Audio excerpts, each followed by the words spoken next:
Epílogo. Un par de días después, todos los compañeros videntes del Nahual y todos los aprendices se reunieron en esa cima montañosa que don Juan me había mencionado. Don Juan dijo que cada uno de los aprendices ya se había despedido de todos y que todos estábamos en un estado de conciencia que no admitía sentimentalismos. Para nosotros, dijo, solo existía la acción. Éramos guerreros en un estado de guerra total. A excepción de don Juan, Genaro, Pablito, Néstor y yo, todos se alejaron a una corta distancia de la cumbre montañosa, brindándonos un lugar privado para que Pablito, Néstor y yo entráramos en un estado de conciencia normal. Pero antes de que lo hiciéramos, don Juan me tomó del brazo y nos hizo caminar por esa cumbre. En un momento van ustedes a usar el intento para mover sus puntos de encaje, y nadie los va a ayudar. Ahora están solos. Recuerden pues que el intento comienza con un comando. Los antiguos videntes solían decir que si los guerreros iban a tener un diálogo interno, debían sostener el diálogo apropiado. Para los antiguos videntes eso significaba un diálogo acerca de la brujería y del engrandecimiento de la importancia personal. Para los nuevos videntes no significa diálogo, sino el manejo desinteresado del intento a través de comandos cuerdos. Dijo una y otra vez que el manejo del intento empieza con un comando dado a uno mismo. El comando se repite hasta que se convierte en el comando del águila. Y luego, el punto de encaje se mueve en cuanto los guerreros alcanzan el silencio interior. Dijo que el hecho de que sea posible una maniobra tal es de singular importancia para los videntes, tanto antiguos como nuevos, pero por razones diametralmente opuestas, saber que eso es posible permitió a los antiguos videntes mover sus puntos de encaje a increíbles posiciones de ensueño en el desconocido inconmensurable. Para los nuevos videntes significa negarse a ser alimento, significa escapar del águila, moviendo sus puntos de encaje a una muy peculiar posición de ensueño llamada libertad total. Explicó que los antiguos videntes descubrieron que es posible mover el punto de encaje hasta el límite de lo conocido y mantenerlo fijo ahí, en un estado de conciencia acrecentada especial.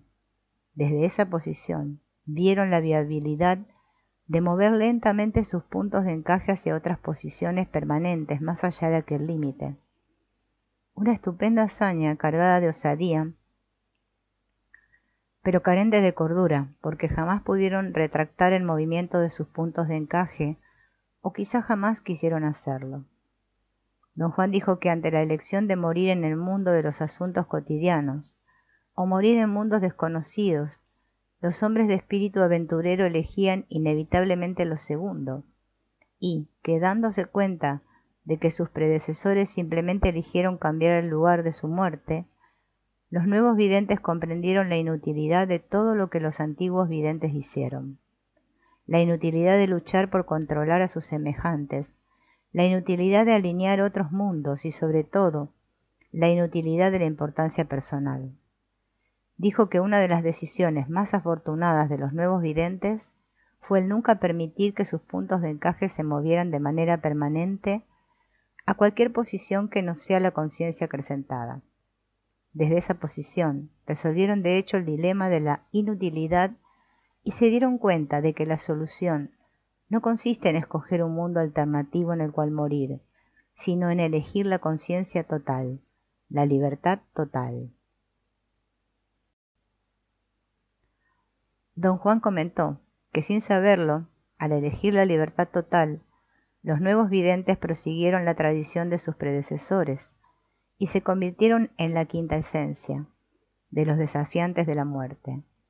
Explicó que los nuevos videntes descubrieron que si se mueve constantemente el punto de encaje hasta los confines de lo desconocido, pero se le hace regresar a una posición en el límite de lo conocido, cuando se le libera repentinamente se mueve como un rayo a todo lo ancho del capullo del hombre, alineado de golpe a todas las emanaciones interiores.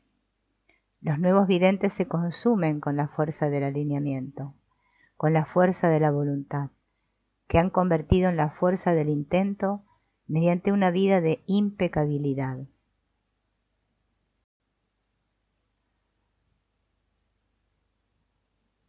El intento es el alineamiento de todas las emanaciones ambarinas de la conciencia.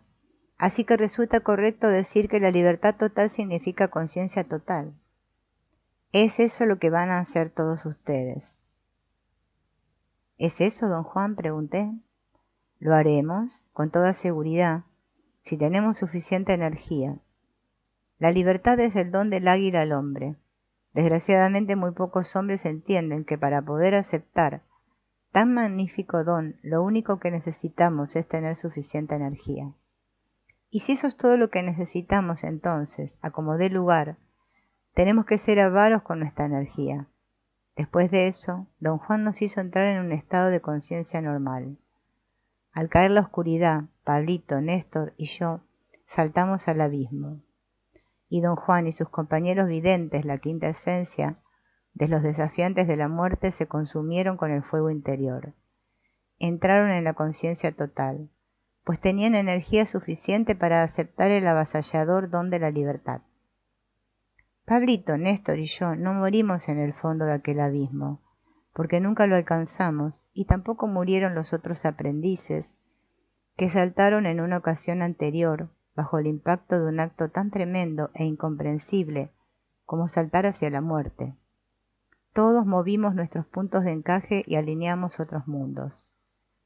Ahora sabemos que quedamos atrás para recordar la conciencia acrecentada y para recuperar la totalidad de nosotros mismos. Y también sabemos que mientras más recordemos, más intensa será nuestra exaltación y nuestro asombro, pero también serán más grandes nuestras dudas y nuestra confusión. Hasta ahora, parece que se nos dejó atrás solo para ser exasperados por las más trascendentes preguntas acerca de la naturaleza y el destino del hombre, hasta que llegue el día en que podamos tener suficiente energía, no solo para verificar todo lo que nos enseñó don Juan, sino también para aceptar nosotros mismos el don del águila, el don de la libertad total.